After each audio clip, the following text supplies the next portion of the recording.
Bonjour, ça va? Ça va, Imhotep. Alors petit message avant de commencer la vidéo, j'ai décidé de mélanger les deux premières parties, c'est-à-dire les sorties et les récompenses, parce que niveau rythme, je trouvais que ça cassait un peu le truc, et comme c'est pas non plus incroyablement intéressant de savoir qui a gagné l'Oscar des meilleurs costumes, je me suis dit que j'allais plus y consacrer une catégorie entière, mais plutôt l'ajouter au montage. Tu as choisi judicieusement. Voilà, donc en gros si vous voyez un petit chiffre sur un film, ça indiquera le nombre de récompenses qu'il a gagné, par exemple. Et de toute façon, vous inquiétez pas, si jamais il y a un autre truc, genre une anecdote sur les Razzie Awards, j'en parlerai. D'accord, faisons comme ça. Bref, maintenant que c'est dit, on peut y aller. Aujourd'hui, on va parler de l'année 1988 au cinéma.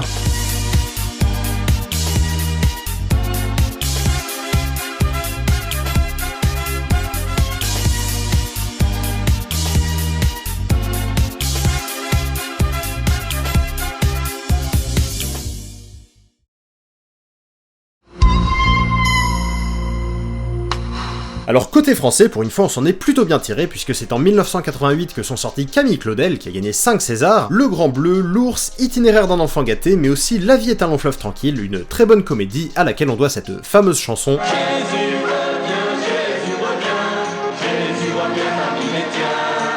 Sinon, 1988 a aussi été une belle année pour d'autres pays, comme le Japon avec Le Tombeau des Lucioles, Akira ou encore Mon voisin Totoro, le 4ème film de Hayao Miyazaki, ouais je vais le dire à chaque fois, ouais. L'Italie avec Cinéma Paradiso, mais aussi le Royaume-Uni avec Les Liaisons Dangereuses qui a gagné 3 Oscars, Les Aventures du Baron de Munchausen ou encore le très bon Un poisson nommé Vanda. Shut up and think. Where's he moved it?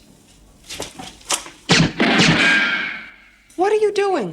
I'm thinking! Enfin, pour ce qui est des Américains, comme d'habitude, ça a été une grosse année, puisque sont sortis Qui veut la peau de Roger Rabbit, Rain Man, Beetlejuice, Invasion Los Angeles, Jumeaux, Rambo 3, Y a-t-il un flic pour sauver la reine, Double détente, La dernière tentation du Christ, Jeu d'enfant, Bloodsport, le film qui a révélé Jean-Claude Van Damme, Big, le film qui a révélé Tom Hanks, L'Inspecteur Harry, La dernière cible, le film qui a révélé Jim Carrey, et enfin Die Hard, Piège de cristal, un chef-d'œuvre du cinéma d'action qui a vraiment redéfini le genre, mais qui a surtout révélé Bruce Willis. A noter qu'au Razzie Award, quelques autres films ont fait parler d'eux, comme Cocktail, un film avec Tom Cruise où il joue un apprenti barman, Mac et moi, un désastreux plagiat d'E.T. auquel Karim Debache a dédié un épisode de son excellente série Chroma, ou encore Rambo 3, qui tout comme son prédécesseur offrira le Razzie du pire acteur à Sylvester Stallone, son 3ème, faisant de lui le triste recordman de l'acteur ayant le plus gagné cette récompense. Qu'est-ce que c'est que ça? Une lumière bleue.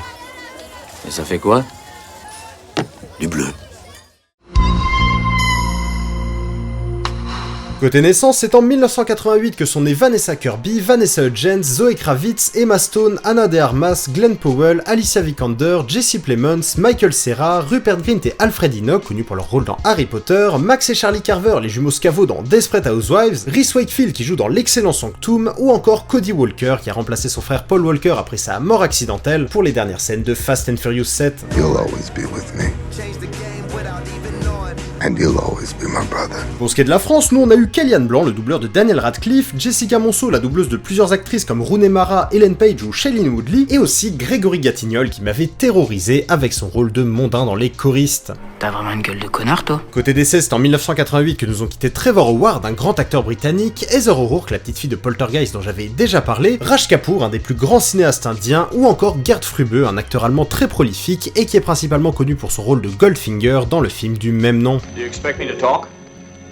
No, Mr. Bond, I expect you to die. En France, sinon, nous on a perdu Michel Auclair, un acteur révélé dans La Belle et la Bête de Jean Cocteau, Annette Poivre, un grand second rôle du cinéma français comme l'était son mari Raymond Bussière, Pauline Lafont, une actrice très prometteuse morte accidentellement à 25 ans, Jacques Wilfried, un scénariste et dialoguiste à l'origine de toute la série du Gendarme et de plusieurs films avec Louis de Funès, ou encore Paul Mercé, un autre second rôle à qui on doit de nombreuses scènes devenues classiques, que ce soit dans Les Aventures de Rabbi Jacob, La Grande Vadrouille, Les Tontons Flingueurs, et j'en passe. Qu'est-ce qui se passe chez vous? Il se passe que je vous emmerde, monsieur. Vous, votre affreux boudin de femme et votre sale chat. Oh! Vous savez à qui vous parlez? Au gros tas que je croise tous les jours dans l'escalier. Alors encore une fois, j'en avais déjà parlé plus en détail dans une ancienne vidéo, mais tout comme Predator est la suite indirecte de Rocky IV, Piège de cristal est lu la suite de Commando. Leave anything for us? Just parties. En gros, les producteurs voulaient faire une suite à Commando, mais Schwarzenegger voulait pas reprendre son rôle de John Matrix, et du coup ils l'ont remplacé par Bruce Willis, et ils ont vite fait retoucher le scénario. Yippee-ki-yay, motherfucker. Le saviez-vous, Luc Besson est fils de Géo, moniteur de plongée au Club Med. Voilà. Ah, Non, bien sûr, ça ne s'arrête pas là, vu qu'il a grandi dans le milieu, à la base, le petit Luc, l'ordre des lettres est important, il rêvait de devenir delphinologue, c'est-à-dire un spécialiste des dauphins. Et un jour, alors qu'il a 17 ans, il décide pour le plaisir d'aller plonger à 35 mètres, mais le problème c'est qu'à ce moment-là, il souffre d'une sinusite. Oula, ça sent pas bon ça. Ah, ça sent même pas du tout s'il a une sinusite. Bref, après plusieurs minutes sous l'eau, alors qu'il commence à remonter, ses sinus se bouchent, gonflent et pressent ses nerfs optiques, le rendant quasiment aveugle et l'obligeant à redescendre pour que sa vue revienne. Il essaie plusieurs fois de remonter, mais c'est toujours le même problème, il essaie de se moucher, il se met des coups de poing, mais rien n'y fait, il est coincé dans l'eau, et commençant à paniquer, il décide de forcer malgré son état, et il parvient à remonter à la surface. Mais malheureusement pour lui, ce ne sera pas sans séquelles, vu qu'après 2 semaines d'hospitalisation, on lui apprendra qu'il ne pourra plus jamais faire de plongée, mettant donc fin à son rêve, et l'obligeant à trouver une nouvelle vocation. Bon, après au vu de sa carrière, ça va, il s'en est bien sorti, hein, mais quand même, il est assez intéressant de voir qu'avec le Grand Bleu, il exprime un peu le deuil de son rêve brisé. Oh, c'est beau ce que tu dis. Ouais, je sais. En même temps, les chiens font pas des chats.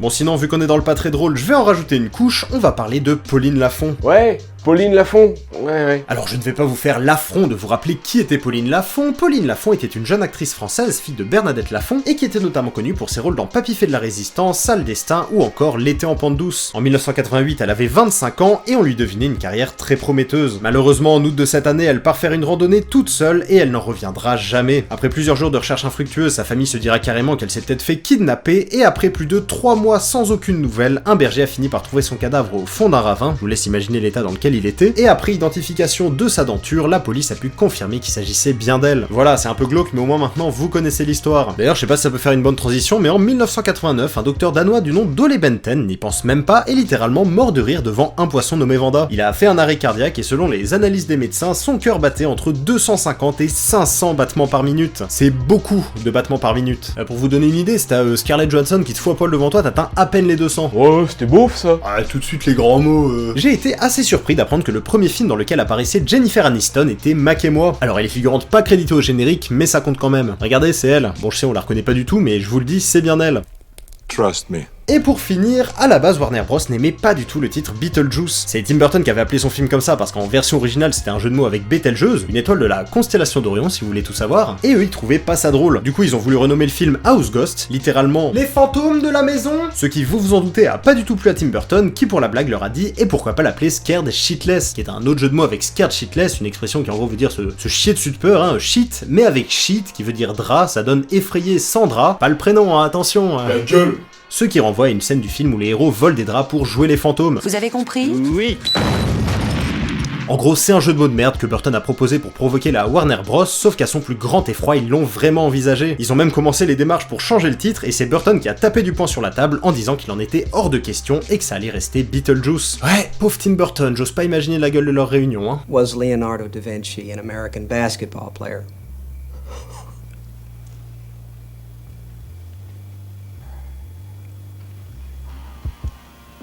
Yes.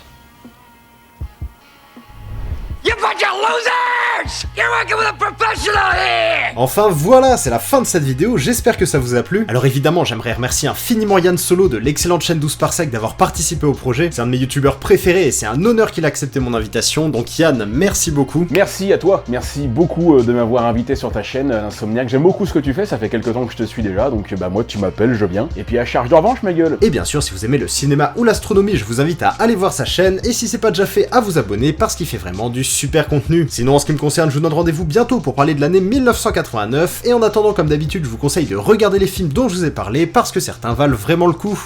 Wonderful. Oh, Frank. Everyone should have a friend like you. Bref, sur ce, je vous dis au revoir, et à bientôt.